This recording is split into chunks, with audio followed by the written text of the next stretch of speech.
1 Coríntios, capítulo 1, do versículo 18 até o versículo 25, diz assim: Certamente, a palavra da cruz é loucura para os que se perdem, mas para nós, que somos salvos, ela é poder de Deus.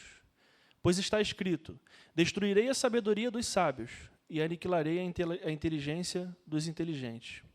Onde está o sábio? Onde está o escriba? Onde está o questionador deste mundo? Não é fato que Deus tornou louca a sabedoria deste mundo? Visto que na sabedoria de Deus o mundo não o conheceu por sua própria sabedoria, Deus achou por bem salvar os que creem por meio da loucura da pregação. Porque os judeus pedem sinais e os gregos buscam sabedoria, mas nós pregamos o Cristo crucificado. Escândalo para os judeus, loucura para os gentios. Mas para os que foram chamados, tanto judeus como gregos, Cristo é o poder de Deus e a sabedoria de Deus. Porque a loucura de Deus é mais sábia do que a sabedoria humana, e a fraqueza de Deus é mais forte do que a força humana. Vamos orar ao Senhor. Santo Deus, que nessa noite, pela Tua palavra, possamos ouvir a Tua voz. Pai, fala conosco, se revela, Senhor Deus. Que os nossos corações sejam cheios da Tua palavra. Que a nossa mente seja inundada das Suas verdades, Deus. E que nessa noite, Senhor Deus, essa pregação, essa mensagem, seja fiel ao Senhor. Oramos assim em nome de Jesus. Amém. Queridos, vocês certamente, assim como eu, já passaram por algumas tentações em suas vidas. E talvez quando eu pergunto isso, algum tipo de tentação pode passar em suas cabeças, só que eu quero trazer uma tentação específica, que eu acho especialmente perigosa porque ela é sutil, que é a tentação de moldar o Evangelho aos nossos ouvintes. Quando a gente fala em tentação, às vezes a gente pensa uma tentação no trabalho, às vezes de fazer alguma coisa que não é correta para obter vantagem. A gente pensa numa tentação, enfim, no nosso casamento. A gente pensa em diversos tipos de tentação. E essas são muito explícitas. Está bem claro que nós somos tentados o tempo todo em diversas áreas. Mas essa outra que eu mencionei, ela é mais sutil e por isso merece a nossa atenção. E nessa noite eu quero falar sobre isso. A tentação que nós temos de moldar o Evangelho aos nossos ouvintes. Muitas vezes a gente tem tanta expectativa de que a pregação do Evangelho seja recebida que a gente está disposto a mudar aquilo que a gente vai falar, a adaptar os nossos discursos, escolher os trechos das Escrituras que nós vamos apresentar, falar algumas coisas e omitir outras. Nos tempos atuais, as pessoas elas querem um Deus inclusivo, elas querem um Deus complacente com os seus pecados, querem um Deus motivador. E, em resposta a isso, a gente escolhe os textos que reforçam as expectativas da nossa audiência. Isso é um perigo. Eu não estou falando só de púlpito. Eu estou falando da conversa que você tem com a sua família, eu estou falando da conversa que você tem com os amigos do trabalho, eu estou falando de quando você ouve alguma coisa acerca de Deus e você se cala para não constranger. Aquela pessoa ela desenhou Deus da forma dela e você se cala, você omite a verdade em vez de confrontar e utilizar essa oportunidade para explicar quem Deus verdadeiramente é. Acontece que Paulo não estava disposto a fazer isso. No texto que a gente leu, a gente vê exatamente isso acontecendo, porque Paulo ele está se comunicando com judeus e gentios, especialmente gregos, e eles têm expectativas sobre o que eles vão ouvir do Evangelho. A gente acabou de ler isso. Os judeus, eles esperam sinais e os gregos esperam sabedoria. Mas Paulo não oferece nenhum nem outro, porque a mensagem do Evangelho não se submete às suas vontades. A mensagem do Evangelho não submete ao que os ouvintes esperam dele. Logo no começo, no versículo 18, ele diz assim: certamente a palavra da cruz é loucura para os que se perdem, mas para nós, que somos salvos, ela é poder de Deus. Repara que nesse primeiro versículo ele não traz uma divisão entre judeus e gentios. Paulo traz uma divisão diferente aqui. A divisão que ele apresenta são dois grupos aqui. Um dos grupos é aquele que se perde e o outro é o que está sendo salvo. é uma divisão que extrapola a etnia, extrapola a cultura, mas Paulo olha para o seu público e divide esse público claramente em dois tipos: os que se perdem e os que estão sendo salvos. O que demonstra que o Evangelho ele está acima disso tudo, ele está acima da sua bagagem cultural, está acima daquilo que você já viveu. O Evangelho ele não submete a isso, ele não se adapta a essa divisão. E por isso, a mensagem da cruz ela é recebida de modo diferente, por um desses grupos e por outros. Só são duas interpretações possíveis diante da exposição da mensagem da cruz. Quando você ouve a mensagem da cruz, ou você diz que aquilo é loucura, que aquela pessoa está delirando, que aquilo não faz sentido, ou então que ele é um tolo, ou você diz que aquele é o poder de Deus para a salvação, é o único caminho para a sua vida. São duas as opções. Não tem como achar... você não pode passar pela mensagem da cruz apático. Não é possível, diante da exposição da mensagem da cruz, você ser indiferente. Duas são posições possíveis. Uma, que aquilo é um absurdo, é tolice, é loucura, é um delírio. A outra é que aquele é o verdadeiro poder de Deus para a salvação. E é assim que essas pessoas se dividem. Eu quero destacar aqui um aspecto gramatical desse texto importante, porque Paulo, não por acaso, ele classifica essas pessoas em os que se perdem e aqueles que são salvos. Deixando bem claro que os que se perdem pelos seus próprios atos, se perdem porque eles escolhem caminhos maus, mas os que são salvos não. Os que são salvos, eles são resgatados por Deus. Um está na voz passiva, que são aqueles que são salvos, porque Deus atua neles, então eles são receptores da misericórdia de Deus, mas os que se perdem é na voz ativa, porque eles estão caminhando para a perdição eterna. Quando a gente fala da cruz, talvez para a gente aqui, Itaboraí, 2024, a gente não consiga ter a real proporção ou a real dimensão do que era a cruz para aquele público que Paulo escreveu. Porque a cruz hoje ela faz parte do nosso símbolo de fé, né? A cruz está no logo da igreja, ela está em cima de diversas igrejas, ela está estampada em todo canto. Mas a cruz ela não era, ela sempre foi um símbolo de humilhação, ela sempre foi um símbolo da morte mais terrível. Não era nenhum assunto que era bom de se falar. E a gente aqui, talvez a gente não tenha dimensão disso, porque a gente sempre fala, a gente sempre vê a cruz estampada em tantos lugares. Então, para nós, quando a gente vê que a palavra da cruz é o único caminho para a vida eterna, é o único caminho para a nossa salvação, para nós ela chega de um jeito, só que para eles era um impacto muito grande. Porque a gente está falando do símbolo máximo ali de humilhação e de fraqueza, que recaiu sobre o Messias. O Messias crucificado. Essa expressão em si, ela já teria muita dificuldade de ser aceita, mas foi assim que Deus escolheu se revelar. E Paulo diz que a cruz ela é poder. Ele não diz que a cruz... e a gente sabe que poder não é oposto à loucura, né? Porque Paulo, no seu texto, ele diz assim: a palavra da cruz é loucura para os que se perdem, mas para nós que somos salvos, ela é poder de Deus. Se ele fosse fazer um oposto aqui, quando ele coloca loucura de um lado, ele poderia dizer que para a gente é sabedoria. Então, só que não, ele usa poder. Porque a mensagem da cruz, ela não poderia ser confundida com aquelas filosofias, ela não poderia ser confundida com a sabedoria daquele tempo. Porque saber coisas a respeito de Deus não é o suficiente para nós. Conhecer a respeito de Deus não é suficiente. Ter as respostas para os questionamentos da vida não é o suficiente. O Evangelho ele não é um sistema filosófico mais virtuoso do que aqueles sistemas filosóficos. Ele é poder. Porque se o Evangelho não fosse poder, não bastaria. Se eu ouço o Evangelho, compreendo que existe uma mensagem, mas não existe um poder que atua em mim para me tirar do meu pecado, não é suficiente. Por isso que o Evangelho ele é poder, ele não é só sabedoria. Por isso, o Evangelho ele preenche os espaços onde esses sistemas filosóficos falham em responder. Onde existem lacunas, o Evangelho preenche e ele entra não só com conhecimento, mas com poder. Logo depois, do versículo 19, diz assim: pois está escrito, destruirei a sabedoria dos sábios e aniquilarei a inteligência dos inteligentes. É interessante porque Paulo começa, sustentando seu argumento, citando o Antigo Testamento, que demonstra o quão verdadeiro era que o Antigo Testamento é, de fato, a palavra de Deus. Ele fala, olha, Deus fez assim porque está escrito. Isso bastava. Hoje a gente é tentado a explicar a palavra de Deus com elementos externos à palavra de Deus.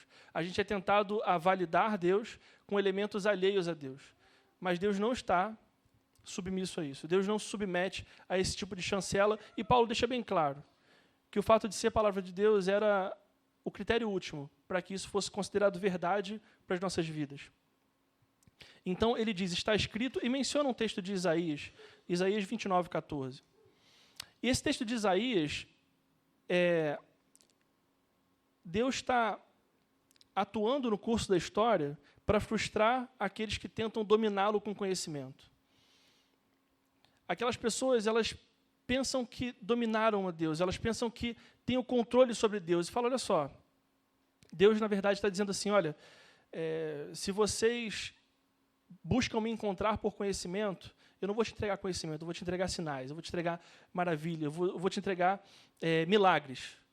Porque Deus não submete às expectativas da sua audiência. Ele se revela da forma que Ele quer. Ele não é um Deus subserviente. Deus é indomável. Ele que rediz a forma que Ele deseja de se revelar. Em outras palavras, Ele está afrontando esses sábios quando Ele não age como espera. Ele até poderia oferecer o que eles pedem, mas ele seria como todos os outros. Esse Deus que a gente serve não é um Deus moldável aos nossos desejos, ele não está aqui para nos servir nesse sentido. Ele impõe o seu poder e ele faz da forma que lhe apraz. E ele faz isso, revela o seu poder não porque ele precisa se provar, mas para silenciar os questionadores.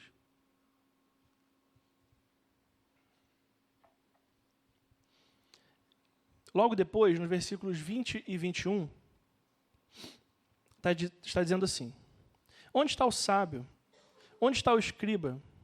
Onde está o questionador desse mundo? Não é fato que Deus tornou louca a sabedoria desse mundo? Visto que na sabedoria de Deus o mundo não o conheceu por sua própria sabedoria, Deus achou por bem salvar os que creem por meio da loucura da pregação. Fica muito claro aqui a impotência dessa elite intelectual. Paulo afronta cada um deles. Cadê o sábio? Cadê o escriba? Cadê aquele que fica questionando o tempo todo? Onde estão vocês? E essas três figuras, elas têm o seu discurso enfraquecido diante da mensagem da cruz. O sábio ele pode ter um discurso belo. O escriba ele pode ser erudito, ele pode conhecer a lei. O questionador ele pode ter perspicácia naquilo que ele diz. Mas tudo isso, diante da mensagem da cruz, é pó. Não vale nada. Toda a sabedoria humana, quando é colocada diante da mensagem da cruz, é absolutamente pobre. Porque ela termina aqui. Ela não traz respostas eternas e verdadeiramente importantes para as nossas vidas. Ela é muito limitada.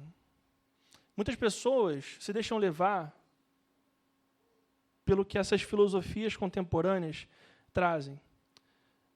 Mas isso acontece porque elas não encontraram ainda a verdadeira sabedoria em Deus. Não encontraram o poder de Deus na mensagem da cruz.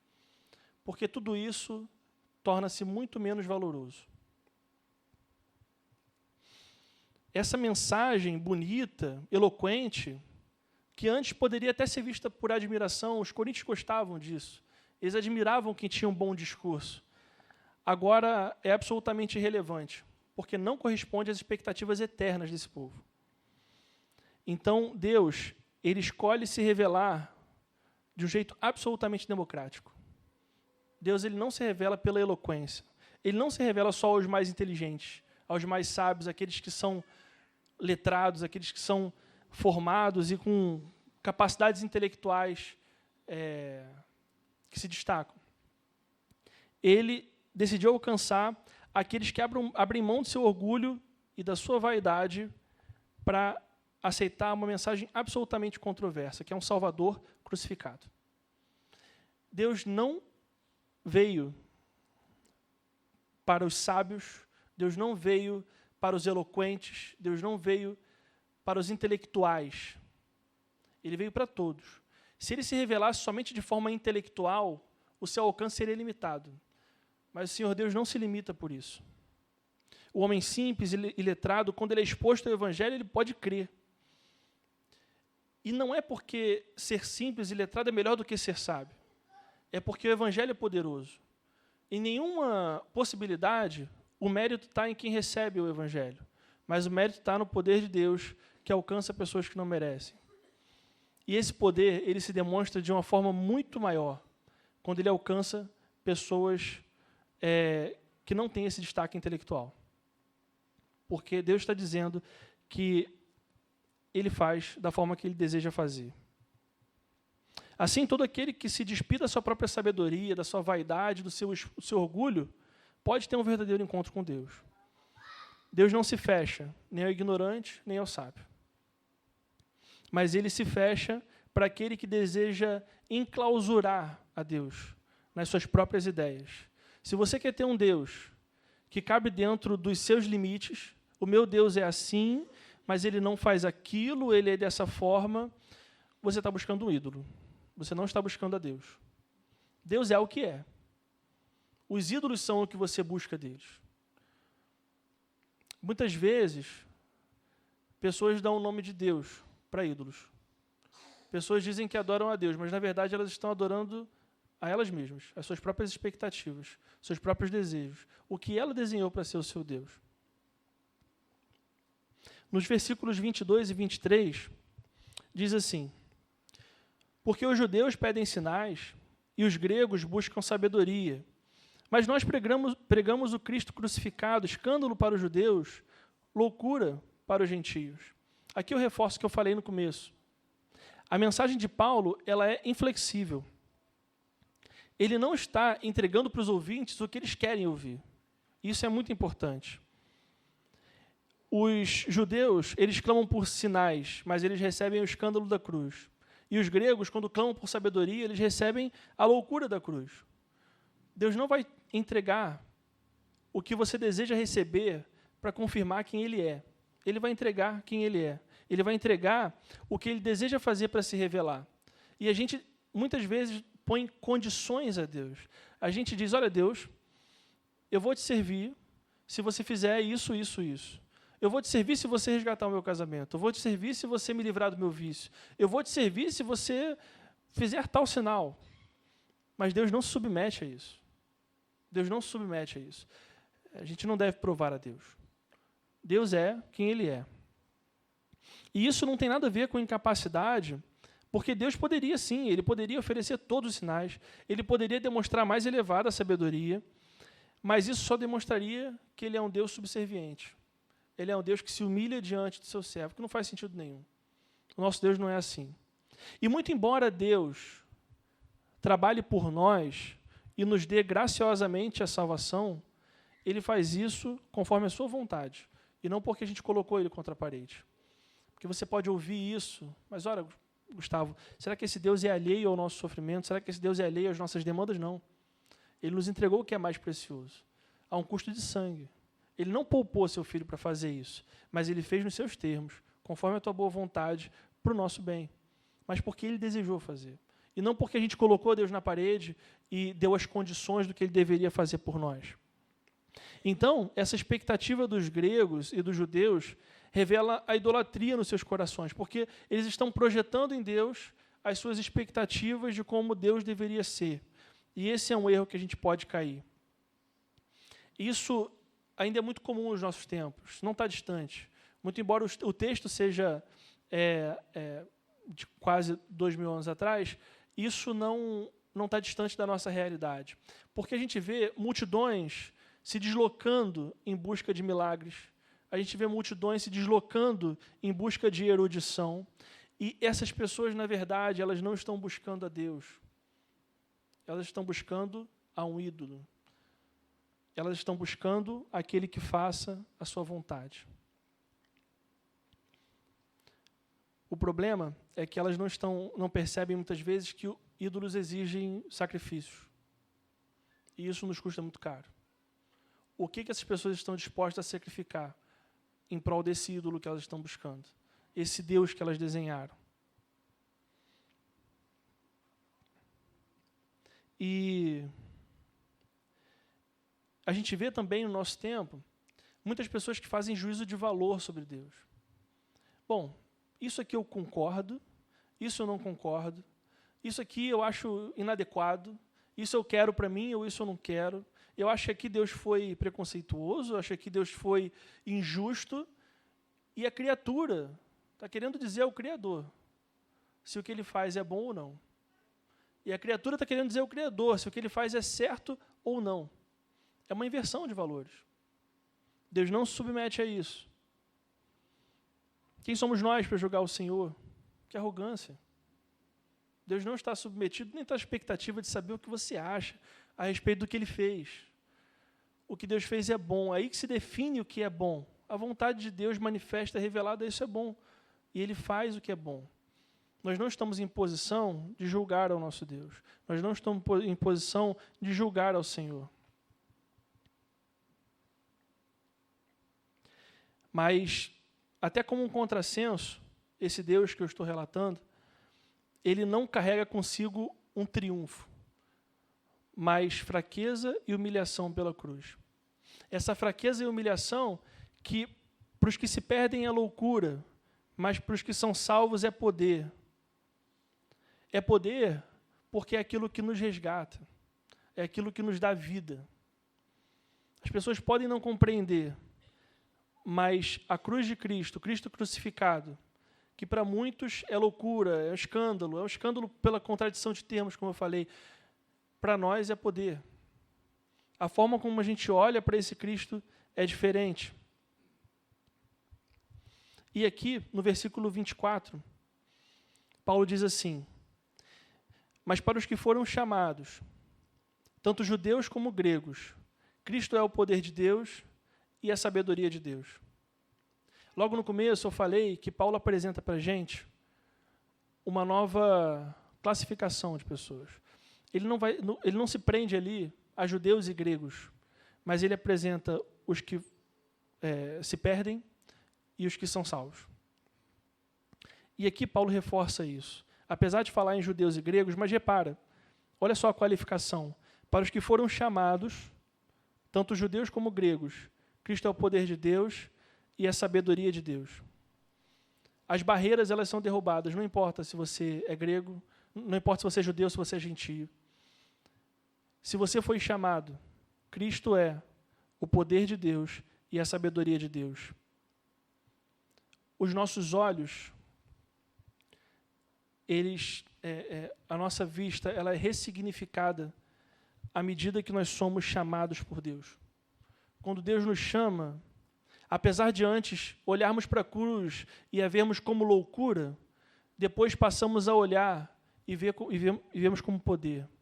A mensagem é a mesma, às vezes o pregador é o mesmo, a pregação é a mesma, tudo igual. Mas quem mudou fomos nós, quem recebemos a mensagem.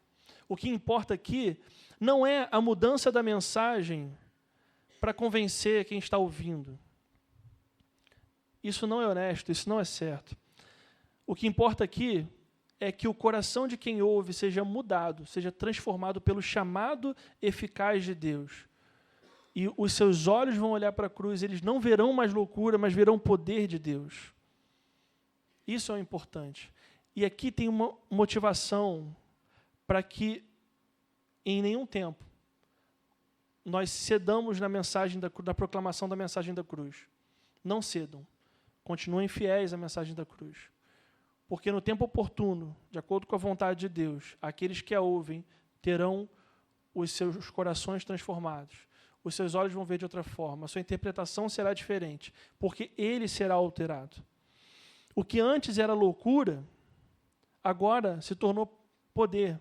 Mas não porque o discurso foi modelado aos ouvidos, não porque a mudança aconteceu na mensagem, mas naquele que recebeu a mensagem. E por que a gente não entrega aquilo que essas pessoas pedem? Se eles desejam receber sinais, se desejam receber sabedoria, por que a gente não molda isso? Porque quando a gente entrega, apesar de ter um resultado positivo no recebimento da mensagem da cruz, aquilo é uma ilusão. Essa pessoa se perde na própria ilusão porque ela aceitou um Deus que não existe. Porque nós fomos responsáveis de mudar a mensagem de Deus. E a gente não pode cometer esse erro. A gente não pode alterar a mensagem de Deus para que as pessoas o aceitem mais. E no versículo 25 diz assim: porque a loucura de Deus é mais sábia do que a sabedoria humana, e a fraqueza de Deus é mais forte do que a força humana. Aqui, basicamente, Paulo resume aquilo que ele pretendeu falar nesses últimos versículos. Naturalmente, Paulo não está dizendo que os atos de Deus são fracos ou loucos verdadeiramente. Mas ele, através dessa retórica, ele deixa claro que o que de pior Deus poderia fazer é muito maior do que os homens poderiam. Então ele mostra que a distância entre Deus e o homem é abissal. Ele demonstra que, porque a loucura de Deus é mais sábia que a sabedoria humana, como que o maior dos sábios vai julgar aquilo que Deus vai fazer se ele está tão distante de Deus? Se a capacidade dele está tão distante de Deus? E quando Deus demonstra o que seria fraqueza, isso é mais forte do que qualquer poder. Paulo coloca Deus onde ele realmente deve estar, no seu alto e sublime trono. E muitas vezes a gente tira Deus de lá para que as pessoas o aceitem. Mas isso não é uma possibilidade. Não é uma possibilidade. Deus precisa ser visto como grandioso. Deus precisa ser visto como todo-poderoso. Deus não tenciona flexibilizar aquilo que ele acredita, aquilo que ele é, para agradar as pessoas. A posição é outra. Deus deve fazer juízo de nós, e não nós dele. Irmãos, quero trazer aqui, com base nesse texto, algumas aplicações. Em primeiro lugar, que a gente não faça juízo das pessoas pelo seu intelecto.